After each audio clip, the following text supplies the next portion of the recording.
Bine v-am găsit, dragii mei din Zodia Fecioară, oriunde v-ați afla. Bine ați venit tuturor pe canalul meu Tarot Flor de Loto. Numele meu este Nina, pentru cei care nu mă cunosc, și ca de obicei mă bucur să vă am alături la fiecare lectură. Atât pe dragii mei abonați, cum de asemenea și pe cei care poate sunteți pentru prima oară aici pe canal. Azi voi face, așa cum v-am obișnuit, o lectură atemporală, fără limită de timp, o lectură pe care voi să o puteți urmări oricând doriți sau atunci când apare în viața voastră. Un amănunt important de care vă rog din suflet să țineți cont, și anume faptul că voi vă construiți viitorul. Așa că vă rog din suflet să luați decât acele mesaje care rezonează cu voi, iar restul lăsați-le să zboare în univers, pentru că sigur sunt pentru alte energii, pentru alte persoane care într-o mai mică sau mai mare măsură au o legătură cu Zodia Fecioară. Așa că toți cei care aveți Soare, Lună, Venus sau Ascendentul în Zodia Fecioară, atunci această lectură este de asemenea și pentru voi. Înainte de a începe lectura propriu-zisă, vreau să transmit un mesaj foarte scurt unei doamne, cred că numele dânsei era Elena Vlădescu, dacă mi-aduc bine aminte, care a ținut într-un mod foarte,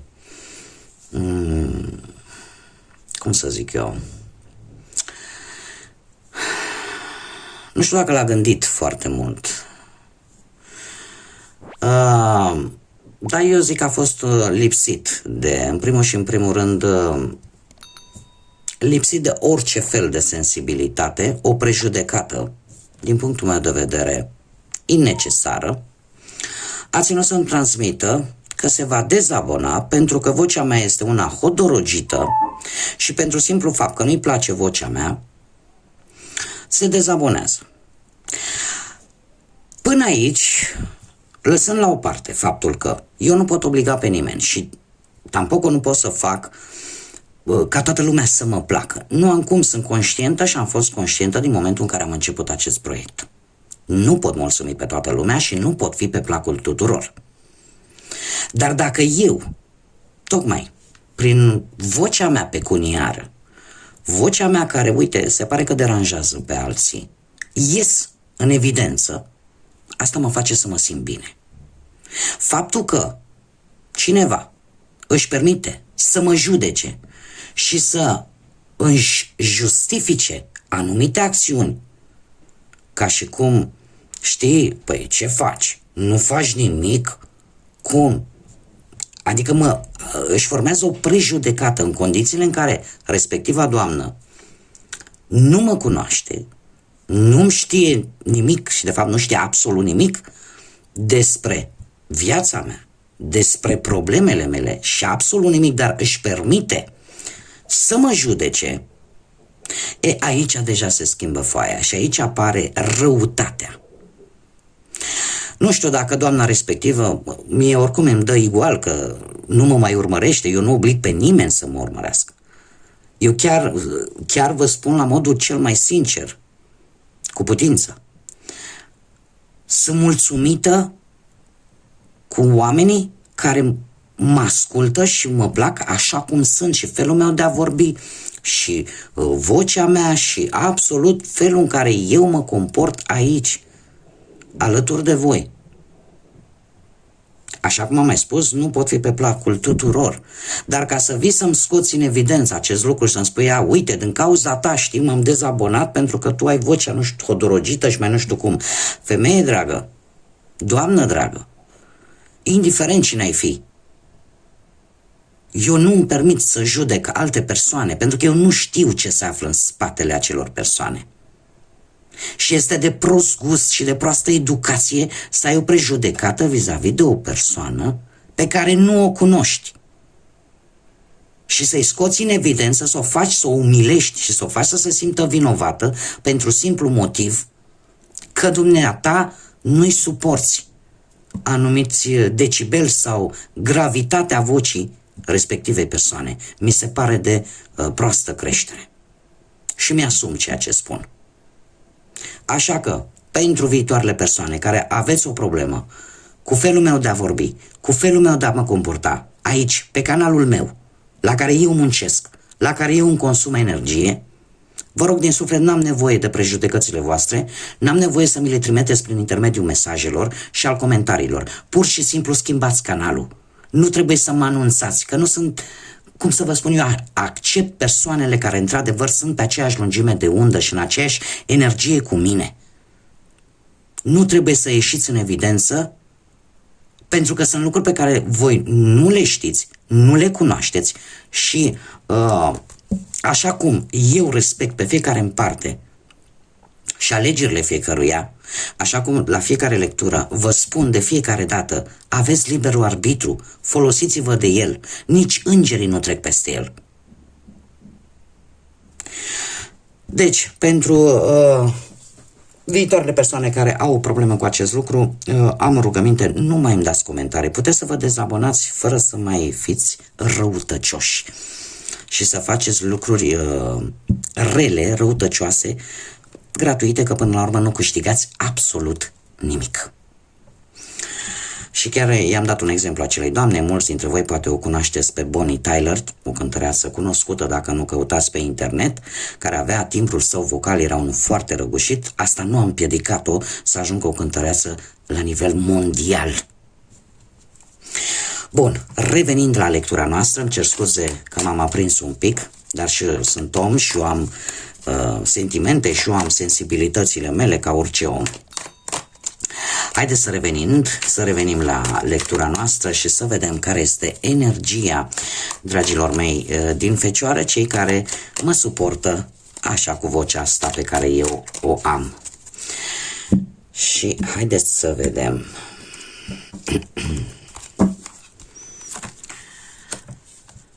Of. Dragilor, ați avut o perioadă în care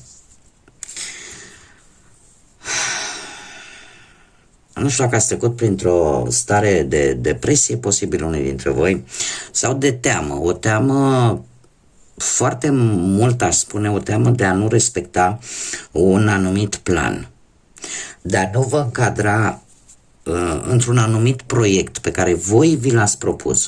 Voi, prin natura voastră, sunteți destul de perfecționiști. În momentul în care nu vă iese, sau când vă puneți un proiect, un plan, încercați să-l faceți nu perfect, dar cel puțin aproape de perfecțiune. Lucrul ăsta se pare că vă și consumă foarte mult energetic. Următoarea perioadă trebuie să vă spun că nu va fi foarte plăcută. De ce? Pentru că tocmai nerespectarea unor anumite orare, unui anumit plan de organizare pe voi vă va înfuria și veți fi total nemulțumiți, chiar foarte supărăcioși, aș spune. Foarte interesant, avem numai un pic, da, avem numărul 74, care prin reducere pitagorică ne dă un 11. Un 11 care este un număr maestru și care îmi vorbește de conexiune cu divinitatea. Ce înseamnă asta? Se pare că este ceva ciclic aici, care vi se întâmplă. Nu este prima oară când vă confruntați cu aceste lucruri, e ca și cum ceva se tot repetă. Haideți să mai punem o carte. Dragilor,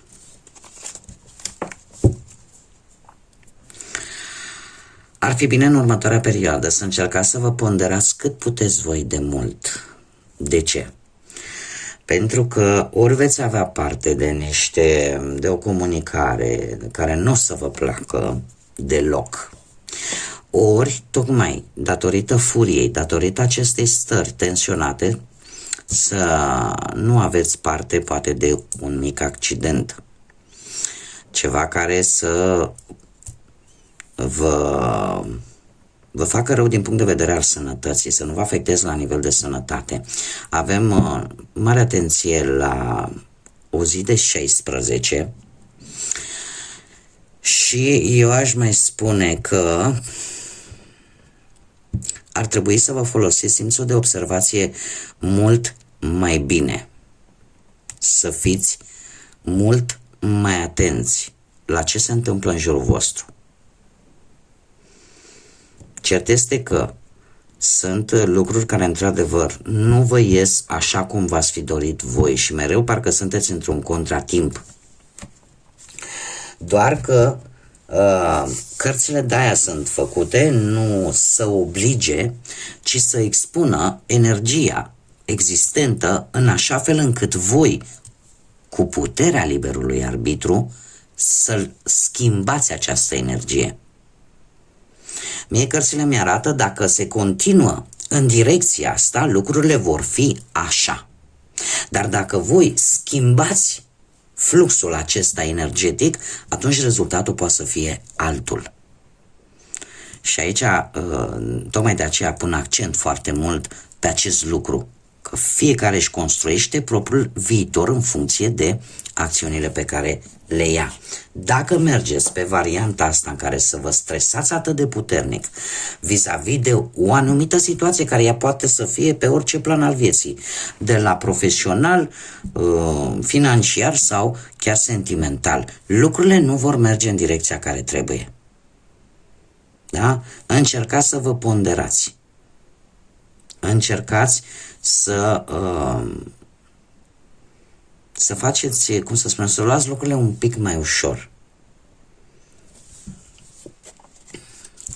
E o teamă aici destul de, care vă dă bătăi de cap. Nu știu ce ar putea să fie. Și eu aș mai avea de spus un lucru. Numărul 11, cu care vine această carte, îmi vorbește de, cum să spun eu, de Pluton. Are cumva legătură cu planeta Pluton, care ne vorbește de schimbări majore și de un nivel de înțelegere major. Este ceva ce trebuie să rămână în urmă. Este ceva ce trebuie schimbat. Pluton este planeta transformării, în care vrem, nu vrem, trebuie să schimbăm ceva. Da? Să se producă această transformare. Acum depinde de voi dacă această transformare o ia pe calea ușoară, adică o acceptați, sau o ia pe calea grea și atunci lucrurile nu au cum să se... transformarea oricum va veni, doar că drumul va fi unul plin de gropi și plin de pietre. Haideți să o luăm pe rând și să vedem pe plan profesional, să vedem ce ne zice tarotul.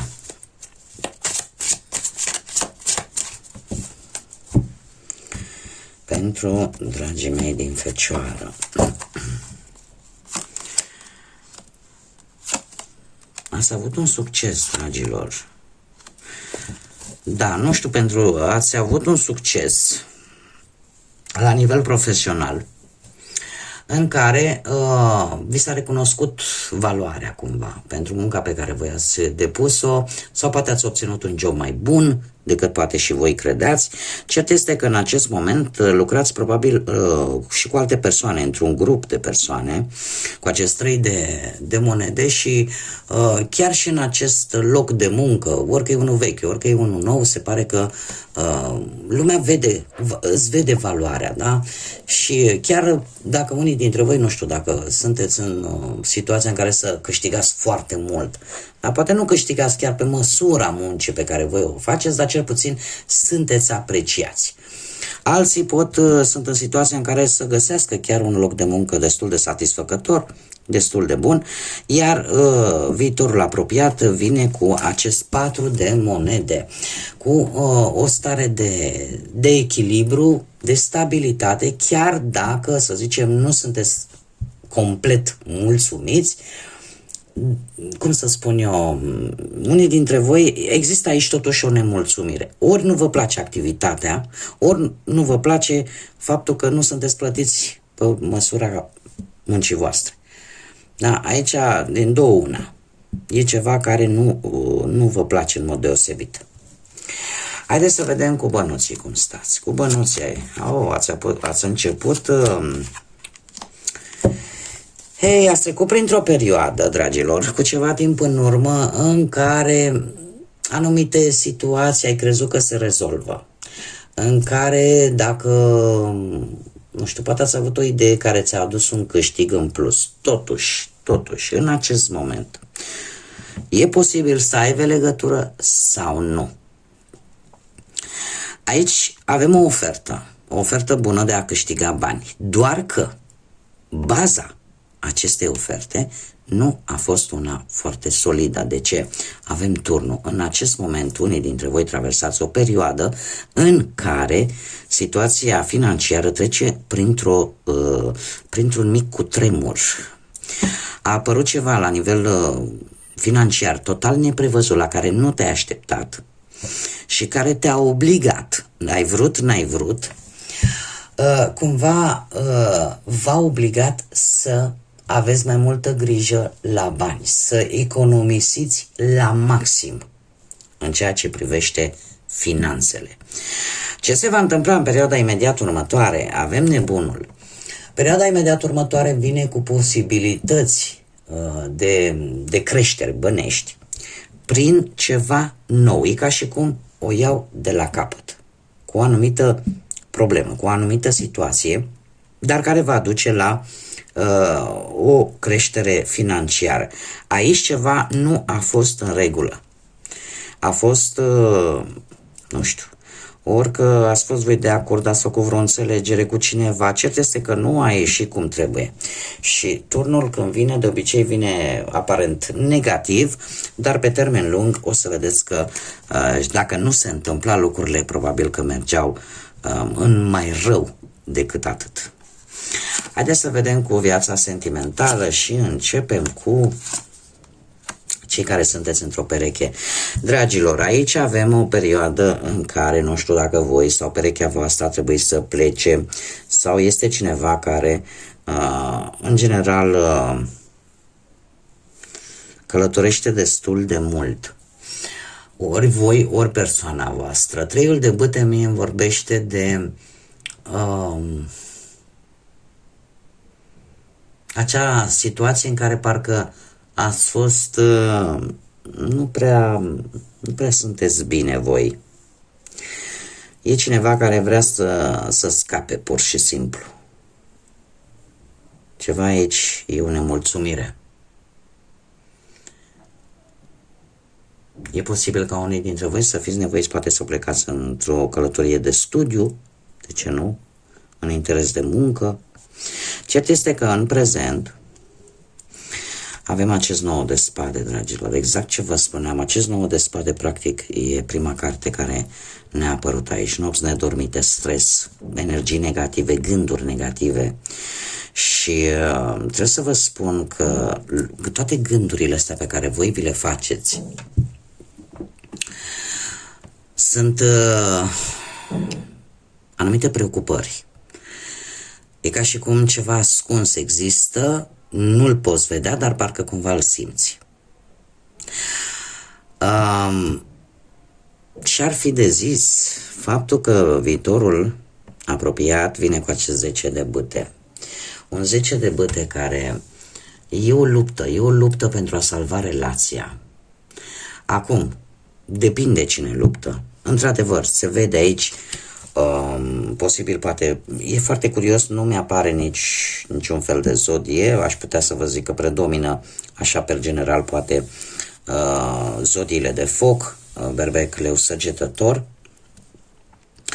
dar se pare că atât voi cât și perechea voastră cumva se încearcă salvarea relației cu acest 10 de bâte. Dar lucrul ăsta trebuie făcut de către ambii parteneri. Da? Pentru că dacă nu există implicarea ambilor parteneri, tensiunile, din păcate, vor continua. Și starea asta de stres va continua. Din câte văd eu aici, unii dintre voi chiar cumva se pare că există un efort, da? De a salva. De a salva cumva.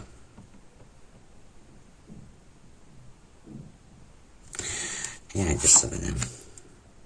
Uf. Nu. Din păcate, dragilor, acum am o altă imagine. Unii dintre voi e posibil să luptați singuri. să luptați singuri și să simțiți, nu știu, să vă simțiți singuri și următoarea perioadă se pare că va fi destul de complicată. Da, destul de complicată pentru voi, iar mulți dintre voi e posibil să ajungeți chiar în justiție, să ajungeți la a cere dreptate, să vi se facă dreptate. Asta poate să însemne, poate chiar și un divorț sau să însemne o stare în care efectiv să cereți să vi se facă dreptate. Pentru că aici îmi arată singurătate, lipsă de sentimente, iar aici, ținând cont de cărțile care au venit, se pare că vi se asumă vouă, vi se arogă vouă foarte multe responsabilități. Iar lucrul ăsta pe voi era să zic în spaniolă, efectiv vă încarcă foarte mult negativ. Foarte, foarte mult negativ în relație. Și indiferent ce aș spune, se pare că lucrurile nu merg înspre bine. Din păcate, eu nu pot să vă spun ceea ce cărțile nu mi-arată. Haideți să vedem încă un lucru. Justiția, nu știu dacă Zodia Balanță vă spune ceva, dar justiția îmi spune că există șanse să se rezolve ceva în relație, da, și cumva să se meargă înainte, doar dacă, așa cum am mai spus, există implicare din ambele părți. Mergem mai departe. Și haideți să vedem pentru cei care sunteți singuri în urma poate a văduviei, a unui divorț, a unei separări sau poate a simplului fapt că nu ați reușit voi să vă găsiți jumătatea.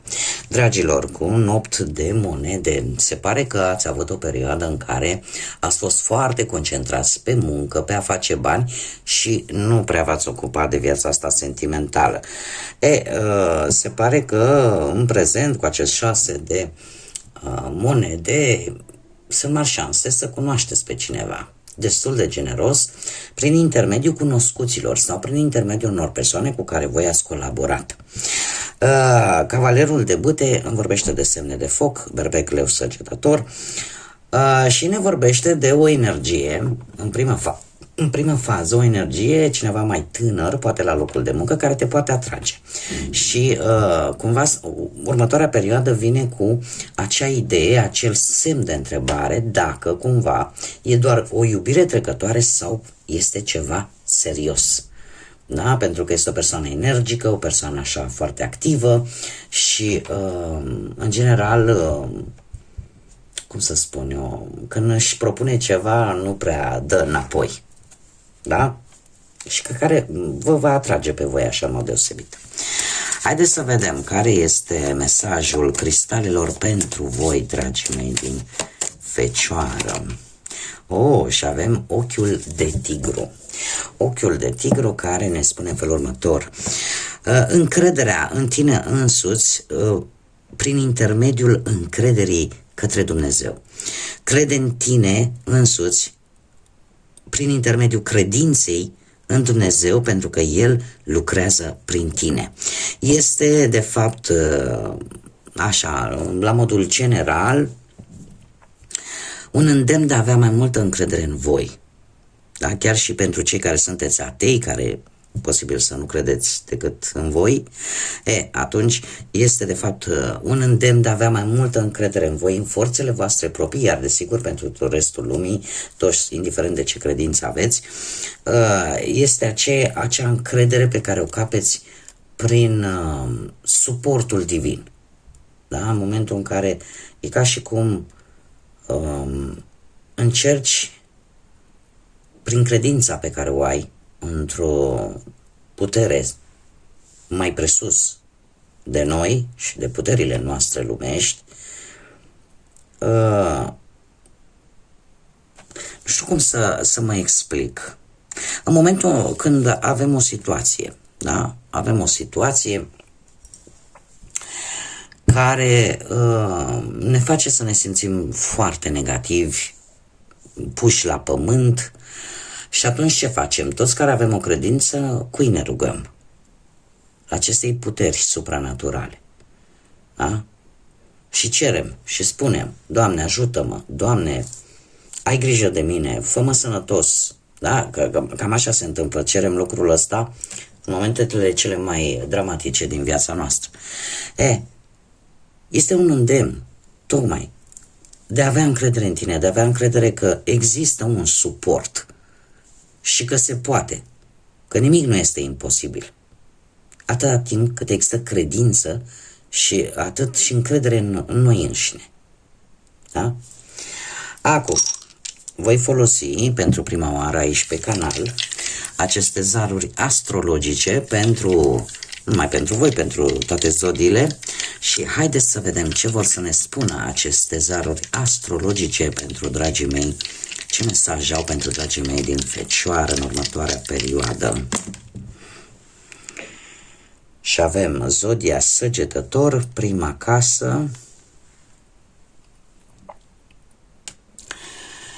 și Saturn.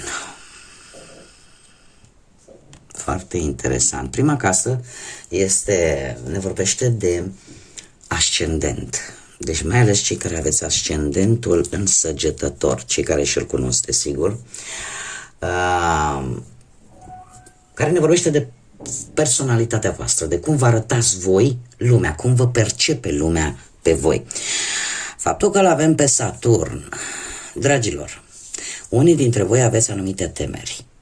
Temeri vis-a-vis de ce trebuie să învingeți, prin ce experiențe trebuie să treceți în următoarea perioadă. Dar asta trebuie să știți, că asta vă ajută să creșteți la nivel personal, să deveniți mult mai înțelepți.